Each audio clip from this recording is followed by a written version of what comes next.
Good morning, नमस्ते. Vivekanand academy of human excellence या YouTube चॅनलवर विद्यार्थी मित्रांनो तुमचे स्वागत. मराठी सुलभ भारती इयत्ता 8वी या 8वी विषयातील आज आपण आपली कविता क्रमांक 9 झुळूक या कवितेचे कवी आहेत दामोदर कारे. या कवितेचा आज आपण विद्यार्थी मित्रांनो अर्थ, कवितेचा भावार्थ याचा अभ्यास पाहणार आहोत. याआधी कवितेचे स्पष्टीकरण पाहिलेलं आहे. आज आपण कवितेचा भावार्थ पाहूया. झुळूक, दामोदर कारे प्रसिद्ध कवी. त्यांच्या विविध विषयावरील काव्यरचना प्रसिद्ध आहेत. निसर्ग हा त्यांच्या कवितेचा आवडता विषय आहे.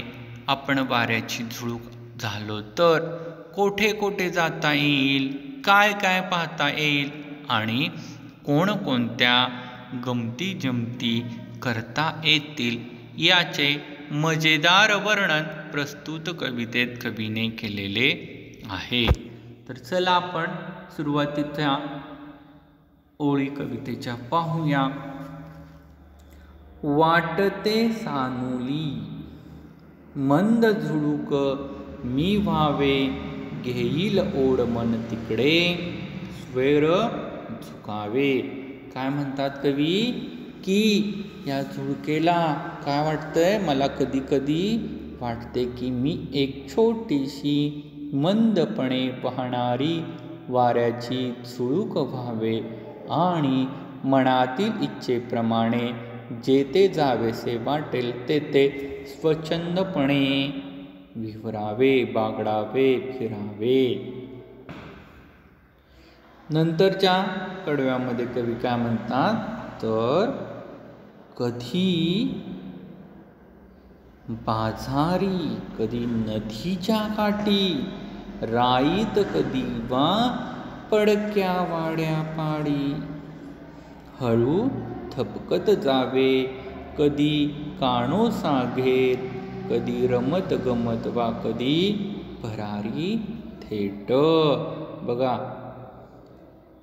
कधी बाजारात भटकावे, कधी नदीच्या किनाऱ्यावर फेरफटका मारावा, कधी बागेत विहार करावा, राईत म्हणजेच बागेत, तर कधी पडक्या वाड्याच्या पाठीमागे जाऊन लपावे, हळूहळू थपकत, कधी मागोवा घेत फिरावे, कधी रमत गमत हिंडावे, तर कधी थेट उडी मारून झेप घ्यावी. पुढे लावूनी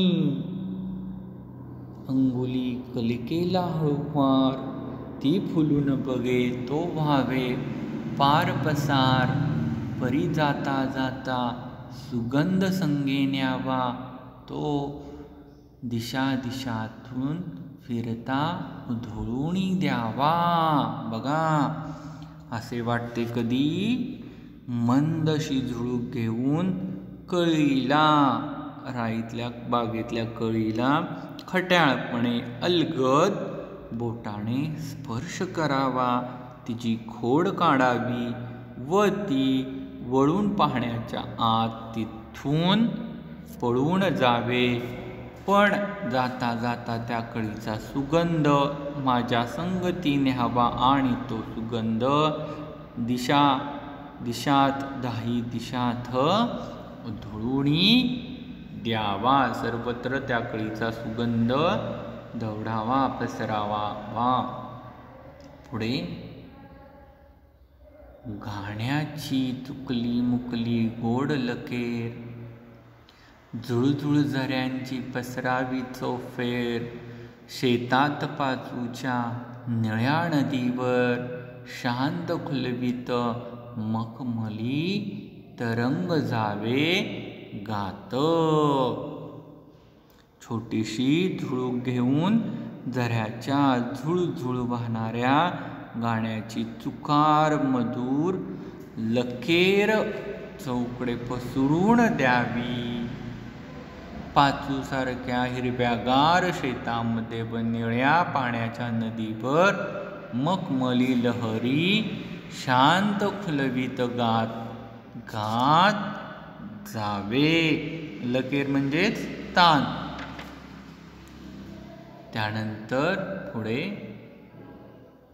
वेळूच्या कुंजी वाजवुनी अलगूत कणसांच्या काणी सांगावे हितगूत. शिंपवावी होडी फुले बकुळीची सारी गाळुनी जांभळे पिकली भूळ भूळ थिरी. बघा, बांबूच्या ज्या बनात बासरी वाजवावी, शेतात उगवलेल्या कणसाच्या गाणात गुपित काहीतरी कानामध्ये सांगावे, डोहाच्या संगेत संत पाण्याच्या बकुळीच्या सुगंधी फुलांची अगदी पाखरण करावी.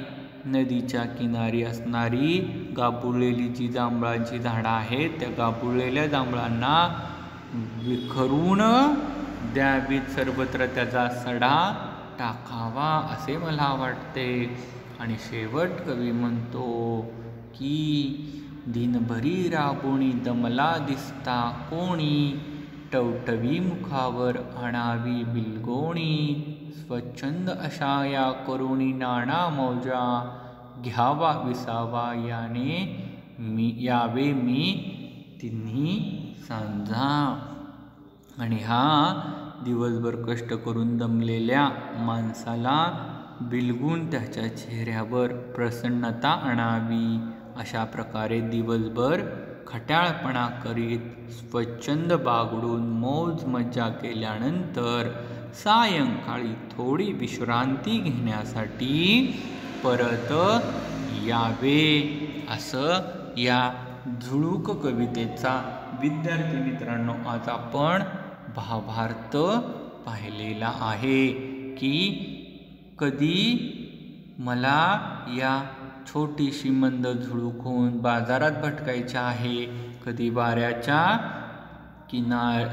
कधी नदीच्या किनारी फेरफटका, कधी बागेत राईत जायचं आहे, कधी पडक्या वाड्या पाठीमागे जायचं आहे, हळूहळू थपकत जायचं आहे, मागोवा घेत जायचं आहे, कधी रमतगमत हिंडायचे आहे, कधी थेट उडी मारून जायचं आहे, कळिकेचा मला स्पर्श करून तिची खोड काढायची आहे, तिने पाहण्याच्या आत मला तिथून जायचं आहे, परंतु जाता जाता तिचा सुगंध मात्र 10 दिशात मला घेऊन जायचा आहे, पसरवायचा आहे. ही गाण्याची मधुर लकेर तान जी आहे ती सगळीकडे पसरायची आहे.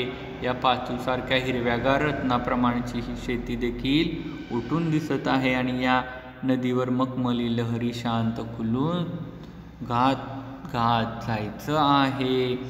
कधी या बांबूच्या बनात बासरी वाजवायची आहे, शेतात उगवलेल्या कणसाच्या गाणात गुपित सांगायचं आहे आणि या बकुळेच्या फुलांची सुगंध पाखरण पसरवायची आहे, करायची आहे. नदीच्या किनारी जी जांभळाची झाडे आहेत ती गाभुळलेली जांभळे विखरून द्यायची आहेत आणि शेवटी मात्र दिवसभर जो कष्ट करून दमलेला माणूस आहे त्याला बिलगून त्याच्या चेहऱ्यावर प्रसन्नता आणायची आहे.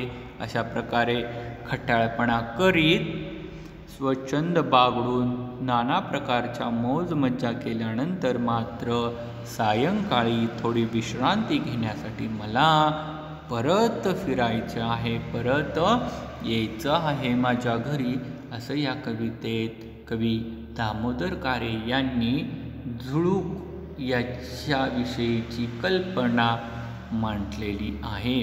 विद्यार्थी मित्रांनो, या ठिकाणी आपण आज या मराठी सुलभ भारती इयत्ता 8वी या पाठ्यपुस्तकातील कविता क्रमांक 9 झुळूक या कवितेचा आज आपण भावार्थ पाहिलेला आहे.